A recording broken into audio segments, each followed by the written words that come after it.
Good evening, everybody. Well, it's evening here at the moment, just coming up to it. This video, I've taken a couple of days thinking about what's really been bothering me, what's bothering me in the world,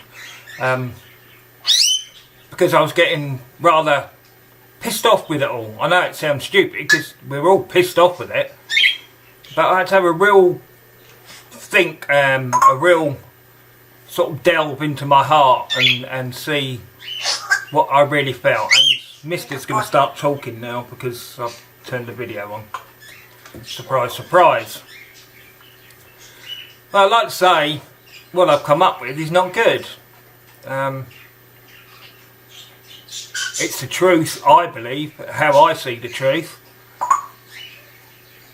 Whether it's that positive for the future, I'm not sure. I think that all depends on us. I'm sick of man's inhumanity to man. Everywhere you look, murder, rape, people setting fire to other people. It's happening worldwide. Not just here, it's in Africa, Venezuela, you name it, it's going on everywhere. And what's it going to take to stop the evil that we keep inflicting on each other? Time after time, throughout the years, throughout the centuries. So that's what I've had to really think about. Because I know it will take more deaths, more misery, families being destroyed. And will there be a solution at the end of it? I doubt that very much. For hundreds of years now, the globalist bankers have destroyed any chance of a peaceful world. It doesn't generate enough wealth, doesn't generate enough power for them. And probably that's more important than the wealth, because they've got so much money they don't know what to do with it. But the power that they get is what they absolutely thrive off. So what do? They cause massive chaos. They destroy whole societies, and sometimes in the past races have been extinguished. Let's face it, the Jews very nearly were not so long ago. Yes, I will fight for my country, and I will fight as hard as I possibly can.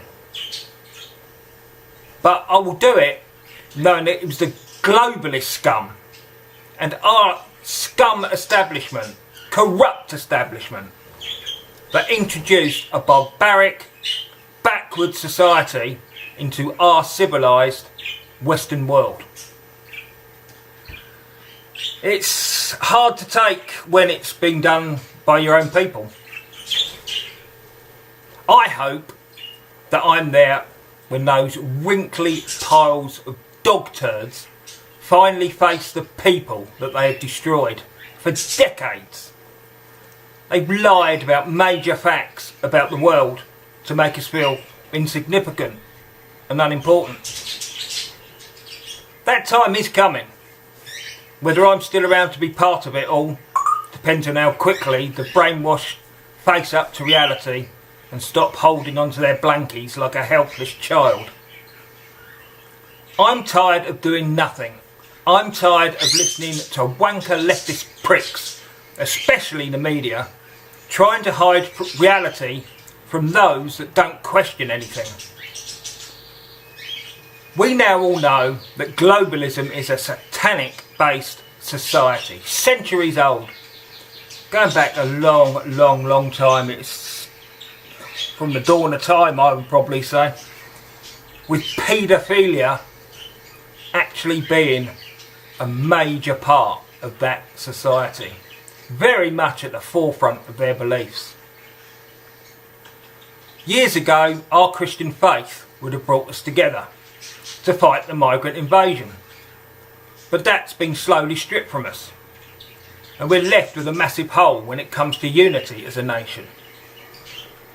That feeling was stripped of us by them coming up with the wonderful Big Bang Theory. That all this came out of absolutely nothing, it just went bang, and they came up with these rocks. Suddenly thought, I know, I'm going to change into DNA and I'm going to make human beings and lots of animals, and that's it. And that, at the time, and the knock-on effect since then, has killed off very much a belief in God in the Western world, I believe.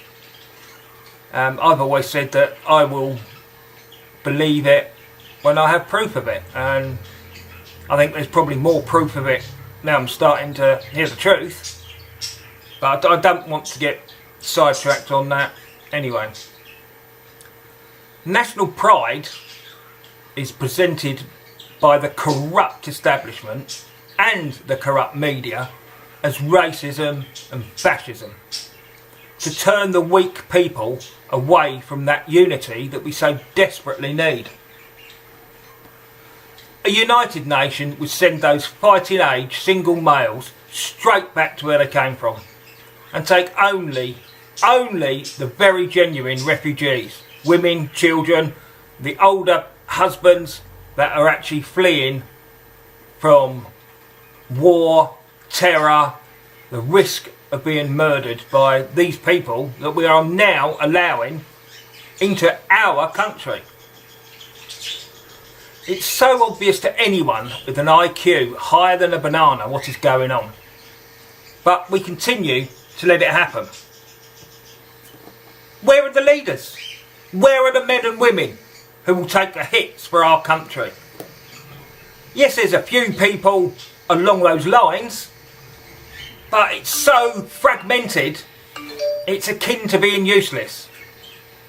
Not for the want of effort by those involved, but the lack of infrastructure, the lack of real information getting out to the general public, rather than the bullshit making any group look like a fascist, right-wing, nutcase Nazi party. It's just making everything that you've got people all over the country feeling the same way, and you just cannot get them together. Okay, as I said on my Facebook post, very similar to this, mainly because I'm reading it at the moment, but I know a lot of people get fed up of reading after a few minutes. I've gone on, I know, but one last thing, it's my honest belief that the next major protest with some real spunk behind it, grow up, should be descending on BBC TV Centre and local BBC and ITV studios nationwide. Getting them to realise that we will take them out of the equation will reverberate around Britain. I know I'm not the only one feeling like this, and I'm trying to do my bit in a multitude of ways, and probably spreading myself too thinly if I'm honest with myself. The last thought I'd like to put to you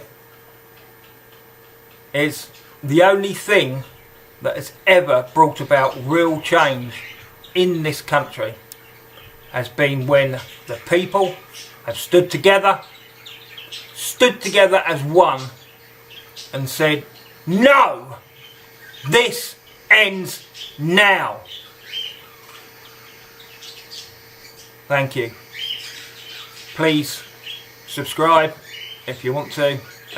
Give me a thumbs up if you liked the video. Good night.